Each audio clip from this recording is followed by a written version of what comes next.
연차 유급 휴가 제도에 대한 법 규정을 전반적으로 읽어보고 넘어가겠습니다. 근로기준법 제60조에서 연차 유급 휴가 제도에 대해서 언급을 하고 있습니다. 1항, 사용자는 1년간 80% 이상 출근한 근로자에게 15일의 유급 휴가를 주어야 된다. 이게 가장 기본적인 내용이면서 핵심적인 내용이죠. 2항, 사용자는 계속해서 근로한 기간이 1년 미만인 근로자 또는 1년간 80% 미만 출근한 근로자에게 1개월 개근 시 1일의 유급 휴가를 주어야 한다. 가장 논란이 많고 가장 기업에서 적용하는 데서 어려움을 많이 느끼는 부분입니다. 3항, 사실 3항은 지금은 삭제되었는데요. 비교를 해드리기 위해서 제가 삭제되기 전, 개정 전에 3항의 조항을 보여드리고 있습니다. 사용자는 근로자의 최초 1년간의 근로에 대하여 유급휴가를 주는 경우에는 제2항에 따른 휴가를 포함하여 15일로 하고, 근로자가 제2항에 따른 휴가를 이미 사용한 경우에는 그 사용한 휴가 일수를 15일에서 뺀다. 뒷부분에서 다룰 예정이기 때문에 간단하게만 설명을 해드리면, 예전에는 입사한 지 1년 미만인 경우에 개근한 한 달에 하루씩의 휴가를 부여하고요. 그 휴가를 근로자가 사용을 했을 때는 그 동일한 그 1년이라는 기간을 80% 이상 출근했을 때 다음 연도에 발생하는 15일에서 사용했던 한 달에 하루씩의 휴가를 빼고 준다라는 뜻입니다. 2018년 5월 29일자로 개정이 됐고요. 정확하게 삭제가 됐죠. 그러다 보니 지금은 해석상으로는 1년 미만 기간 동안에 개근한 한 달의 휴가와 그 1년 기간 동안 발생한 15일의 휴가는 별도로 발생한다라고 해석을 하고 있습니다. 이 부분에 대해서 이제 기업 쪽에 기업 인사 담당자들이 많이 이제 놀라거나 또는 어려워하는 부분입니다. 바로 이어서 사항을 읽어보겠습니다. 사항은 가산휴가에 관련된 내용인데요. 사용자는 3년 이상 계속하여 근로한 근로자에게는 제1항에 따른 휴가의 최초 1년을 초과하는 계속 근로연수 매 2년에 대하여 1일을 가산한 유급휴가를 주어야 한다. 이 경우 가산휴가를 포함한 총 휴가 일수는 25일을 한도로 한다. 이 부분이 바로 기본휴가 15일에 더해서 한 1년에 1일씩, 정확하게는 매 2년이 넘어갈 때마다 1일씩 가산하는 건데요. 총 25일의 한도에서 부여되는 가산휴가에 대한 내용입니다. 그 다음 페이지를 넘겨보면 5항이 나옵니다. 5항은 연차 휴가를 사용하고 사용했던 기간 또는 미사용에 대한 수당 지급에 관련된 내용입니다. 사용자는 제1항부터 제4항까지의 규정에 따른 휴가를 근로자가 청구한 시기에 주어야 하고, 그 기간에 대하여는 취업규칙 등에서 정하는 통상임금 또는 평균임금을 지급해야 한다. 다만 근로자가 청구한 시기에 휴가를 주는 것이 사업 운영에 막대한 지장이 있는 경우에는 그 시기를 변경할 수 있다. 자, 이어서 6항을 보겠습니다.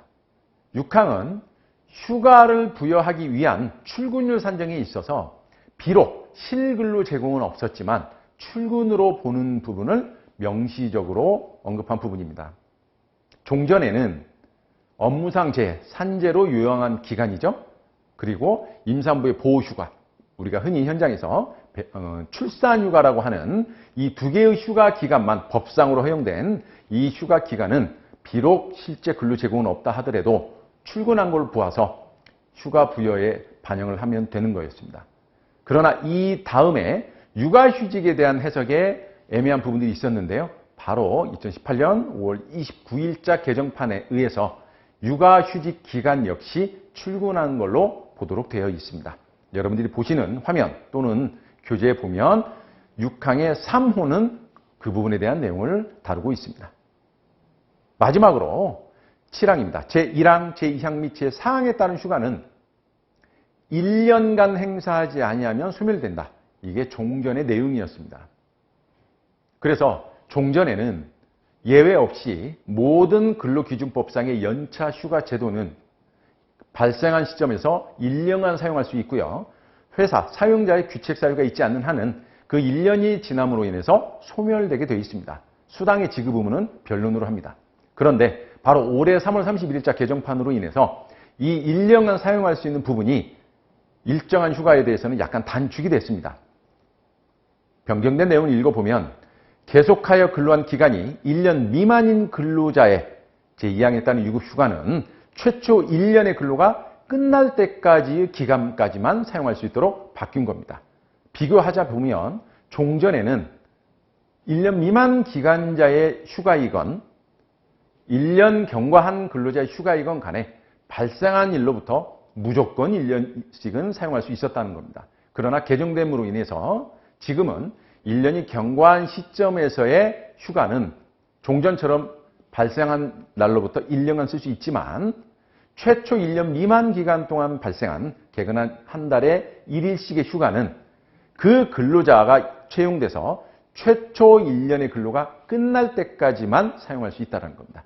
이거는 뒷부분에 언급할 것처럼 사용 촉진의 대상으로 끌어들이면서 조금 더 사용 촉진을 원활하게 조금은 수월하게 하기 위한 방편이라 생각이 되는데요. 이번에 개정된 내용을 지금까지 설명을 드렸습니다. 자, 그러면 바로 다음부터 이 연차 휴가에 대한 기본적 개념 이해하는 편에서 가장 중요한 두 가지가 있는데요. 그 두 가지 중에 첫 번째에 대해서 이야기를 하겠습니다. 많은 판례나 행정에서 또는 이러한 방법을 통한 교육, 강의 또는 상담 등에 있어서 많은 담당자나 근로자분들이 혼란을 겪게 되는 부분이 바로 뭐냐면 연차 휴가는 언제 발생하고 언제까지 쓸 수 있는지 이 기간에 대한 혼란이 상당히 많습니다. 또 판례나 행정해석을 인용해 보면 입사 다음 연도, 전년도, 당해년도, 전전년도라는 명칭들을 많이 사용하고 있는데요. 여기서 이야기하는 당해년도, 전전년도, 전년도라고 하는 개념은 과연 우리가 알고 있는 달력상의 역일상이죠. 달력상의 2018년, 19년, 20년을 이야기하는 건지 아니면 또 다른 어떠한 기간을 이야기하는 건지 이 부분을 좀 바로잡고 넘어갈 수 있도록 하겠습니다. 여러분들이 보고 계시는 화면에 첫 번째 발생 요건입니다. 바로 1년간 80% 이상 또는 1년간 80% 미만 출근한 근로자인 경우에는 처음 그 1년이 경과한 시점에서 연차 휴가가 발생을 하는 겁니다. 두 번째, 계속해서 근로한 기간 1년 미만인, 최초 입사에서 1년 미만인 경우를 말씀드리는 거죠. 이 경우에는 1월간 개근했을 때 한 1일씩의 휴가가 발생하다 보니 한 달이라는 개념이 경과하면서 개근했다고 가정을 하면 1일의 휴가가 발생하는 겁니다. 자, 두 번째, 그러면 이렇게 발생한 휴가는 언제 사용할 수 있느냐? 그 1년이 경과한 시점에서 발생한 일로부터 1년간 사용할 수 있다는 겁니다. 바로 1년간 80% 이상 또는 80% 미만 출근한 근로자인 경우에는 발생일부터 1년간 사용할 수 있습니다. 그러나 계속해서 근로한 기간이 1년 미만인 근로자인 경우에는 조금 전에도 설명을 드렸었는데요. 개정 전에는 위에서 설명드린 것과 마찬가지로 똑같이 1년간 사용할 수 있었습니다. 그러나 현재는 최초 1년이 끝날 때까지만 사용할 수 있게 바뀌었습니다. 자, 이 부분이 무엇을 의미하는지 여러분들이 아직은 애매하게 생각할 수도 있는데요. 바로 다음 페이지를 넘겨봐서 다음 페이지에 보여드리는 그림을 가지고 진행을 하겠습니다. 제가 오히려 혼란이나 여러 가지 복잡한 부분들을 없애고 단순하게 집중하기 위해서 연도에 대한 숫자를 기재하지 않고 색깔로만 구분했습니다. 여러분들은 1번 입사일 기준에 있는 부분을 먼저 보시겠습니다. 그 부분에 보면 자, 처음에 언제 입사했는지는 몰라요. 단순하게 보면 노란색, 파란색, 주황색 계열로 사선에 걸쳐서 색깔이 구분되어 있는 것을 볼 수 있습니다. 물론 교재는 흑백으로 인쇄됐기 때문에 음영 처리밖에 안 돼 있을 것 같고요. 자, 여기서 보면 처음에 맨 왼쪽에 있는 바로 이 노란색 부분이 근로자가 입사해서 1년간을 의미하는 겁니다. 다른 표현으로 말하면 입사 초년차, 입사 1년차라는 말도 할 수 있고요. 당해년도라는 표현도 가능할 것 같습니다. 바로 이렇게 1년간 근무한 근로자에 대해서 80% 이상 출근했는지 여부를 따져서 그 다음 1년 동안 사용할 수 있도록 만들었다는 겁니다. 그래서 화면에도 보고 교재에도 보시면 그 부분에 똑같은 색이 그 다음 1년에 걸쳐 있는 걸 알 수 있습니다. 자, 똑같은 내용으로 바로 오른쪽에 보면 초록색으로 역시 2년차 때의 기간이 되어 있습니다. 그 2년차 때 기간을 역시 출근율을 확인한 다음에 3년차 때 2년차 기간분에 대한 휴가가 발생하고 사용할 수 있다는 겁니다. 자, 여기서 제가 강조하고 싶은 건 뭐냐면 휴가라 함은 예외적인 경우가 아닌 한은 일정한 기간이 경과한 시점에서 발생한다는 겁니다. 바로 입사일 기준으로 본다면 들어와서 1년이 경과된 뒤에 그 최초 1년 분에 대한 휴가가 발생한다는 겁니다. 자, 그러면 밑에 있는 그림을 보겠습니다. 밑에 있는 그림은 회계연도 기준입니다. 위의 그림과 비교해보면 기간은 똑같죠. 그런데 제가 색깔로 정확하게 구분한 그 부분을 보면 약간 처음 기간이 줄어 있는 걸 알 수 있습니다. 바로 중도 입사했다라고 가정한다면 그 연도 말일까지로 제가 사전에 구분을 해놓은 겁니다. 위에 거를 본다면 7월 1일 날 입사했다라고 한다면 바로 다음 연도 6월 말까지가 1년이 될 것이고 그러면 2년 차라고 한다면 다음 연도 7월 1일이 될 것인데 밑에 그림을 본다면 2018년 7월 1일 날 입사했다라고 가정한다면 당해년도 2018년 12월 31일자까지로 구분을 한 걸 알 수 있습니다. 바로 회계연도의 특징이죠. 특정일 기준으로 진행을 할 때는 이렇게 회사의 업무 편의상, 여러 사정상 특정한 기간을 정해서 언제 입사했건 간에, 즉 중도 입사한 기간부터 특정일로 정한 그 기간까지를 끊어서 구분해서 휴가 부여를 하고 있는 부분입니다. 마지막으로 화면에 보면 입사일 기준이건 회계연도 기준이건 간에 그 바로 밑에 부분에 전체 1년에 걸쳐 있지는 않지만 약간 모자라는 빨간색의 구분으로 별도 표시한 부분이 있습니다. 이미 이해하신 분도 계시겠지만요. 이 부분은 바로 입사한 지 1년이 안 된 근로자, 1년 미만인 근로자의 최초 1년 미만 기간 동안에 개근한 한 달에 1일씩의 휴가를 제가 그림으로 구분을 해놓은 겁니다. 여기서 우리가 참고하셔야 될 부분은 입사일 기준으로 본다면 이 1년 미만 기간의 휴가가 발생하는 것은 그 성격상 당연히 최초 1년 이내에 그림이 들어가 있는 걸 알 수 있습니다. 그러나 회계연도 기준으로 본다면 임의적으로 회계연도로 구분을 하다 보니 빨간색으로 된 1년 미만 기간 동안에 한 달에 하루씩의 휴가가 연도 2개년도에 걸쳐 있는 것을 알 수 있습니다. 바로 현장에서 회계연도를 운영을 할 때 가장 많이 애매하고 혼란스러워하는 부분들이 바로 이 부분입니다. 이 부분은 뒷부분에서 다시 언급을 하도록 하겠습니다. 그러면 지금은 이 연차휴가 발생과 사용 시기를 월 단위의, 즉 1년 미만자의 월 단위의 휴가를 가지고 다시 한번 구분해 보겠습니다.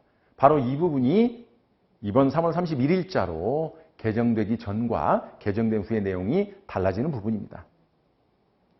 여러분들의 교재를 보시면 일반적인 우리가 바둑판처럼만 표시가 되어 있는데요. 제가 보여드리는 화면을 보면 일단은 제가 예시를 좀 안내를 해드리겠습니다.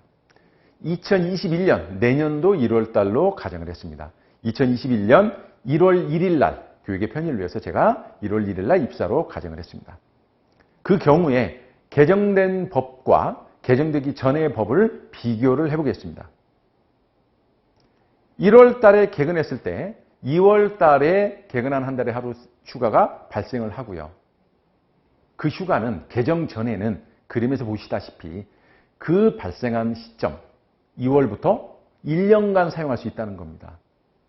그러다 보니 그림처럼 마치 계단을 표시한 것처럼 1월분은 2월부터 다음 연도 1월까지, 2월달은 3월부터 다음 연도 2월까지, 3월달은 4월부터 다음 연도 3월까지 사용할 수 있도록 되어 있다는 겁니다. 그런데 개정된 후에는 아래 그림처럼 바뀌었다는 겁니다. 어떻게 바뀌었느냐? 발생하는 날짜는 똑같습니다.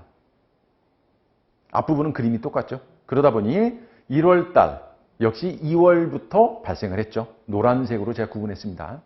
자, 2월달은 3월달부터, 3월달 거는 4월달부터. 그런데 그 사용할 수 있는 마지막 구간이 위에 있는 개정 전과 상당히 달라졌죠. 바로 1월 1일 입사했다면 그 근로자의 1년이 경과하는 시점, 바로 당해년도 12월 31일까지만 사용할 수 있게끔 끊어졌다는 겁니다. 그러다 보니 뒷부분 재밌는 거는 만약에 이분이 10월 달에 개근을 했다. 그러면 11월 달에 발생을 하지만 그 휴가는 두 달, 11월과 12월 달 두 달간 사용할 수 있는 것이고 만약에 11월 달에 개근했다라고 한다면 사용할 수 있는 기간은 12월 달인 한 달밖에 안 된다는 겁니다. 자, 지금까지는 제가 휴가가 발생하는 시점과 사용하는 기간에 대한 설명을 진행했습니다. 자, 그러면 첫 번째 제가 오늘 기초편에서 주장하고 있는 두 가지 중에 첫 번째 한 줄로 요약해 보면 휴가는 입사해서 1년간 근무를 하고 그 근무한 1년간의 출근 성적을 반영을 해서 그 다음 1년간 사용할 수 있다는 겁니다. 똑같은 내용으로 마찬가지로 입사해서 1년 미만 기간 동안에 한 달의 휴가도 그 한 달이 경과한 그 다음 달부터 진행이 된다는 겁니다.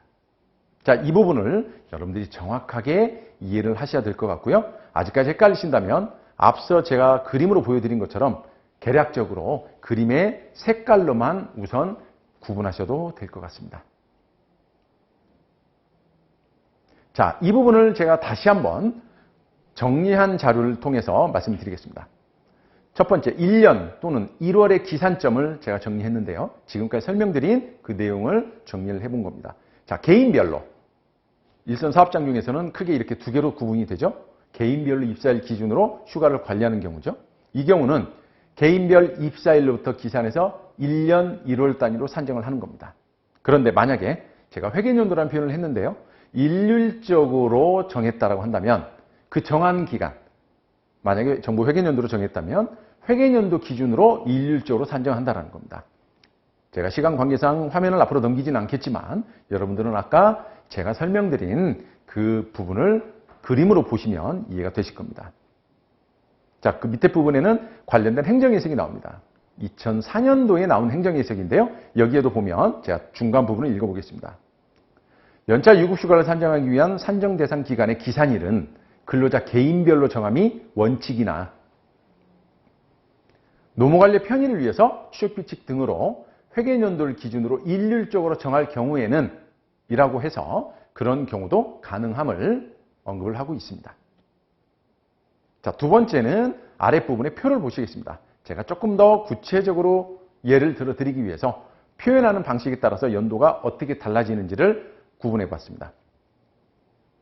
만약에 2020년 6월 1일 입사했다고 가정한다면 우리 회사가 개인별로 연차 휴가 관리를 한다면 저의 1년차 또는 당해연도라고 함은 2020년 6월 1일부터 2021년 5월 31일까지가 저의 1년차 또는 당해연도가 된다는 겁니다.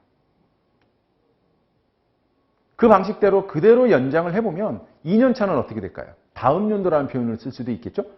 바로 2021년 6월 1일부터 2022년 5월 말일까지가 2년차가 되는 겁니다.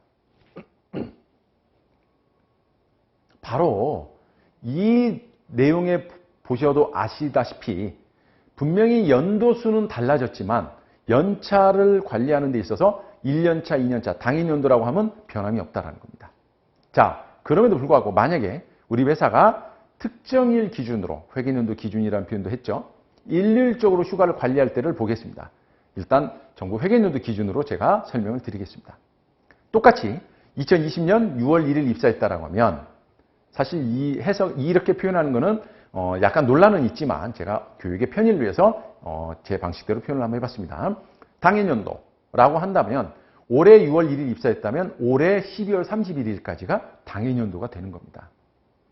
그리고 내년도부터는 정확하게 회계연도 기준으로 1년씩 다음 연도, 다다음 연도라고 해석이 되는 겁니다. 즉, 요약을 해보면 우리 회사가 입사일 기준인지 특정일 기준인지에 따라서 판례나 행정해석이나 상담이나 교육과정에서 언급되어지는 1년차, 2년차, 3년차 또는 당해연도, 전전연도, 전년도, 다다음 연도라고 하는 표현은 각각 다르게 기산이 되고 여러분들이 이해해 주셔야 된다는 겁니다. 그런데 거기에 대한 구분 없이 단순히 우리가 어떠한 역일로만, 달력상으로만, 숫자로만 이해를 한다면 바로 그 시점부터 연차휴가 관리는 상당히 왜곡되고 잘못 운영이 될 가능성이 높습니다. 그래서 제가 처음 교육과정 2에서 설명드린 바로 두 가지입니다. 기초편에서 최초로 다루고자 하는 것은 휴가가 발생하는 기간과 사용할 수 있는 기간, 그리고 우리가 언급을 하고 있는 1년차, 2년차 또는 당해년도, 다음 연도라고 하는 그 해석은 어떻게 우리가 바라봐야 하는지를 제가 특정일 기준과 입시할 기준으로 구분해서 정리했습니다. 이게 기초편에서 두 가지 중에 가장 첫 번째 그리고 가장 중요한 개념의 이해 부분입니다.